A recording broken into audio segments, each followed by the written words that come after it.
اعوذ باللہ من الشیطان الرجیم بسم اللہ الرحمن الرحیم براءۃ من اللہ ورسولہ الی الذین عاہدتم من المشرکین فسیحوا فی الارض اربعۃ اشہر واعلموا انکم غیر معجز اللہ وان اللہ مخزی الکافرین واذان من اللہ ورسولہ الی الناس یوم الحج الاکبر ان اللہ بریء من المشرکین ورسولہ فإن تبتم فهو خیر لکم وإن تولیتم فاعلموا انکم غیر معجز اللہ وبشر الذین کفروا بعذاب علیم۔ مسلمانوں، یہ اللہ اور اس کے رسول کی طرف سے دستبرداری کا اعلان ہے ان تمام مشرکین کے خلاف جن سے تم نے معاہدہ کیا ہوا ہے۔ لہذا اے مشرکو، تمہیں 4 مہینے تک اجازت ہے کہ تم عرب کی سرزمین میں آزادی سے گھومو پھرو، اور یہ بات جان رکھو کہ اللہ کو عاجز نہیں کر سکتے، اور یہ بات بھی کہ اللہ کافروں کو رسوا کرنے والا ہے۔ اور حج اکبر کے دن اللہ اور اس کے رسول کی طرف سے تمام انسانوں کے لیے یہ اعلان کیا جاتا ہے کہ اللہ تعالیٰ بھی مشرکین سے دستبردار ہو چکا ہے اور اس کا رسول بھی۔ اب اے مشرکو، اگر تم توبہ کر لو تو یہ تمہارے حق میں بہت بہتر ہے، اور اگر تم نے اب بھی منہ موڑے رکھا تو یاد رکھو کہ تم اللہ تعالیٰ کو عاجز نہیں کر سکتے، اور تمام کافروں کو ایک دکھ دینے والے عذاب کی خوشخبری سنا دو۔ سورہ توبہ کی تین آیات آپ کے سامنے پڑھی گئی ہے۔ کل آپ کے سامنے سورہ توبہ سے متعلق کچھ معلومات بیان کی گئی تھی، اور یہ بتایا گیا تھا کہ سورہ توبہ مدینے میں نازل ہوئی ہے، اور ہمارے نبی صلی اللہ علیہ وسلم کی زندگی کے آخری دنوں میں یہ سورت نازل ہوئی ہے۔ اس سورت کا ایک دوسرا نام سورہ برات بھی میں نے کل ذکر کیا تھا، اور اس کا ایک نام سورہ توبہ بھی کل میں نے ذکر کیا تھا۔ ہمارے نبی صلی اللہ علیہ وسلم کی زندگی کے آخری دنوں میں یہ سورت نازل ہوئی ہے، اور اس سے پہلے جو سورہ انفال کے بارے میں آپ کے سامنے ذکر کیا گیا تھا، سورہ انفال مدینے کی ابتدائی زمانے میں نازل ہوئی، یعنی نبی کریم صلی اللہ علیہ وسلم جب مکہ سے مدینہ تشریف لے گئے اور دوسری ہجری میں غزوہ بدر پیش آیا تو غزوہ بدر کے موقع پر سورہ انفال نازل ہوئی، اور یہ سورہ توبہ نبی کریم صلی اللہ علیہ وسلم کی زندگی کے آخری دنوں میں نازل ہوئی۔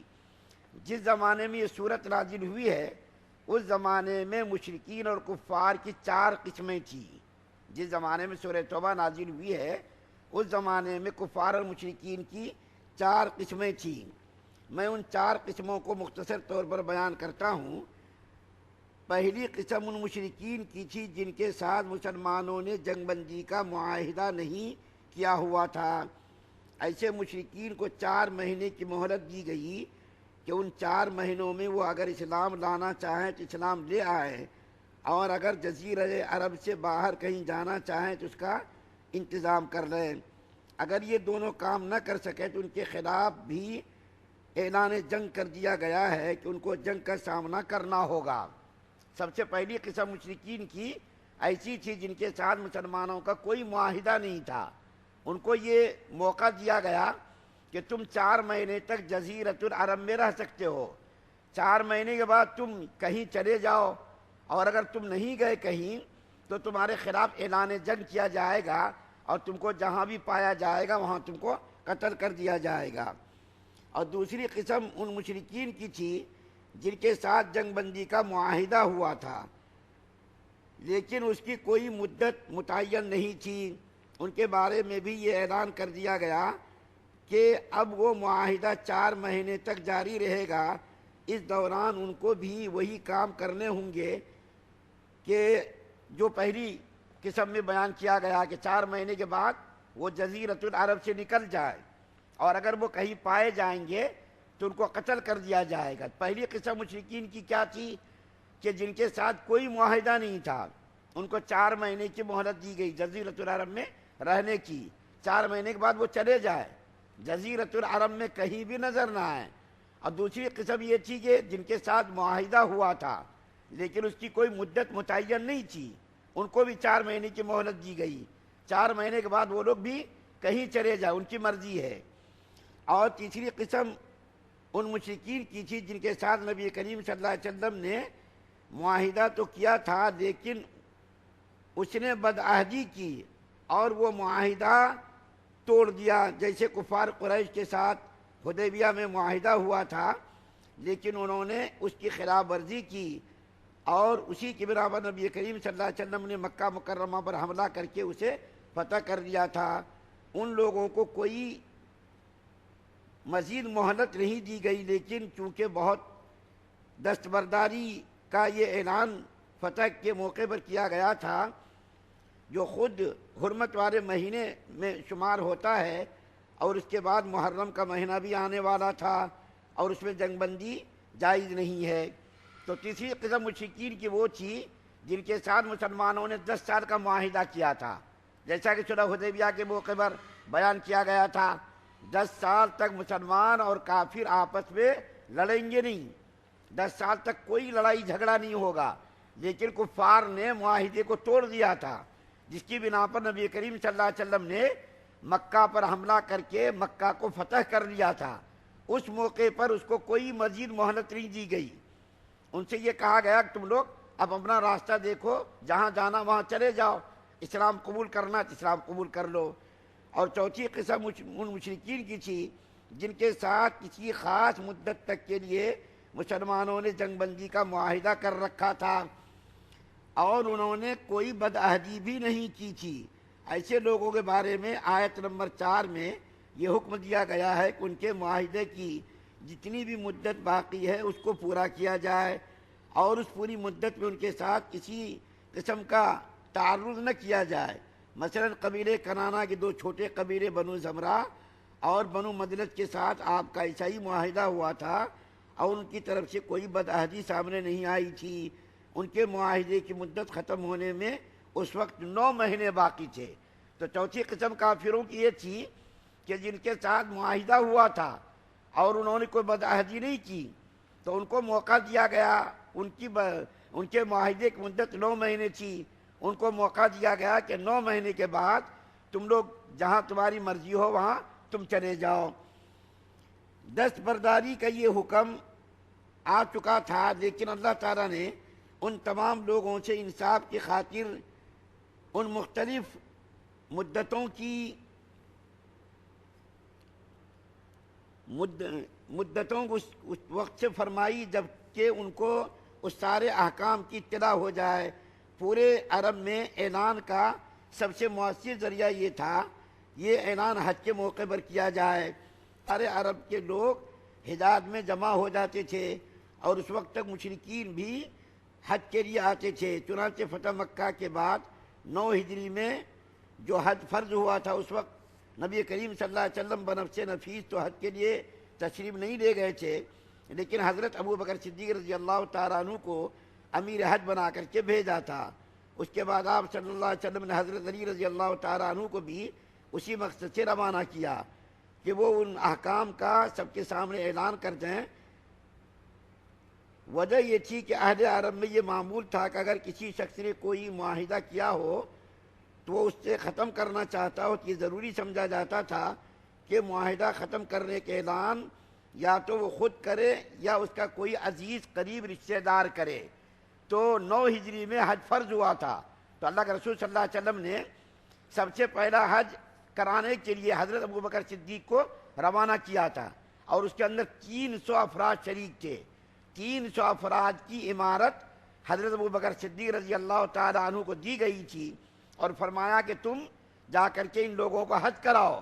اس وقت کافر لوگ بھی حج کرنے آتے تھے، کافروں کو منع نہیں ہوا تھا، وہ لوگ بھی آتے تھے، کافر مسلمان ساری دنیا کے لوگ حج کرنے کے لیے جاتے تھے۔ تو جب ابو بکر صدیق رضی اللہ تعالیٰ عنہ حج کرنے کے لیے گئے 300 آدمیوں کے ساتھ، تو پیچھے یہ سورت برات نازل ہوئی۔ تو اللہ کے رسول صلی اللہ علیہ وسلم نے ایک صحابی نے کہا یا رسول اللہ میں ان سورت کے احکامات پہنچانے کے لیے جانا چاہتا ہوں۔ تو اللہ کے رسول صلی اللہ علیہ وسلم نے انکار فرما دیا اور فرمایا کہ حضرت علی رضی اللہ تعالیٰ عنہ ان احکامات کو پہنچانے کے لیے جائیں گے۔ چنانچہ حضرت علی رضی اللہ تعالیٰ عنہ کو ان احکامات کو دے کر کے کہا گیا کہ حج کے موقع پر یہ اعلان کر دو کہ اگلے سال سے کوئی مشرک حج کرنے کے لیے نہیں آئے گا اور خانہ کعبہ کا طواف بھی نہیں کرے گا۔ اگلے سال کے لیے اب ان کافروں کو ان مقدس مقامات پر آنے کی ممانعت کر دی گئی، اور اس کا ذکر انشاءاللہ آگے آئے گا۔ اس کی وجہ یہ ہوئی کہ اس زمانے کا یہ دستور تھا کہ جس کے ساتھ کوئی معاہدہ ہوتا تھا تو معاہدہ کرنے والا یا تو خود آ کر کے اعلان کرے کہ بھئی ہمارا تمہارا معاہدہ ختم ہو گیا، یا اپنے عزیز قریب رشتہ دار کو اعلان کرنے کے لیے بھیجے۔ تو نبی کریم صلی اللہ علیہ وسلم نے حضرت علی کو اس اعلان کے لیے متعین کیا، کیونکہ حضرت علی رضی اللہ تعالیٰ عنہ نبی کریم صلی اللہ علیہ وسلم کے سگے چچا زاد بھائی تھے اور قریب ترین رشتہ دار تھے، اور علی رضی اللہ تعالیٰ عنہ نبی کریم صلی اللہ علیہ وسلم کے داماد بھی تھے۔ تو حضرت علی رضی اللہ تعالیٰ عنہ نے ان احکامات کو حج کے موقع پر وہاں تک پہنچا دیا۔ جو اس وقت آیات پڑھی گئی ہے ان آیات میں ایک ہے حج اکبر کا جملہ۔ حج اکبر کے تعلق سے ایک بات عرض کر دینا مناسب معلوم ہوتا ہے کہ ہمارے یہاں ایک یہ رواج چلا ہوا ہے کہ حج کے موقع پر جمعے کے دن اگر حج ہو، عرفہ کا دن اگر جمعے کا دن آیا تو کیا کہتے ہیں حج اکبر ہے۔ یہ ہمارے یہاں یہ ایسا چلا ہوا ہے، اور بہت سارے لوگ جمعے کے دن حج ہوتا ہے تو بہت زیادہ خوش ہوتے ہیں کہ ہم کو حج اکبر نصیب ہوا۔ یہ اصل میں یہ بات یہ ہے کہ عمرے کو حج اصغر کہا جاتا ہے، یعنی چھوٹا حج، اور جو حج کے موقع پر حج کیا جاتا ہے ان تمام حجوں کو حج اکبر کہا جاتا ہے، چاہے کسی دن بھی حج کیا جائے، جمعے کو ہو، ہفتے کو ہو، اتوار کو ہو، پیر کو ہو، منگل، چہارشنبہ، جمعرات، کسی دن بھی حج ہو، حج کو حج اکبر کہا جاتا ہے۔ اور ہمارے یہاں یہ جو دستور چلا ہوا ہے جمعے کے دن اگر حج ہوا تو اس کو حج اکبر کہتے ہیں، یہ بالکل غلط بات ہے۔ حج اصغر کے مقابلے میں حج اکبر یعنی چھوٹا حج، عمرے کو کہا جاتا چھوٹا حج اور حج کو کہا جاتا بڑا حج۔ تو کسی دن بھی حج ہو اس کو حج اکبر کہا جاتا ہے۔ اور اتفاق سے نبی کریم صلی اللہ علیہ وسلم نے زندگی میں صرف ایک حج کیا ہے، ایک ہی حج، پہلا حج آخری حج۔ اس کے بعد 83 دنوں کے بعد نبی کریم صلی اللہ علیہ وسلم دنیا سے تشریف لے گئے، دوسرا حج کرنے کا موقع نہیں ملا۔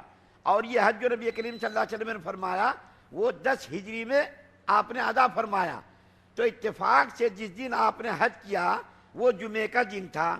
اگر جمعے کا دن حج ہو جائے تو کئی طرح کی فضیلتیں حاصل ہو جاتی ہے۔ ایک تو جمعے کی برکت حاصل ہو جاتی ہے، یہ اتفاق کی بات ہے۔ جمعے کے دن اگر حج ہو جائے تو بہت ساری فضیلتیں آدمی کو ملتی ہے، لیکن اسی کو حج اکبر کہنا یہ بالکل صحیح نہیں ہے۔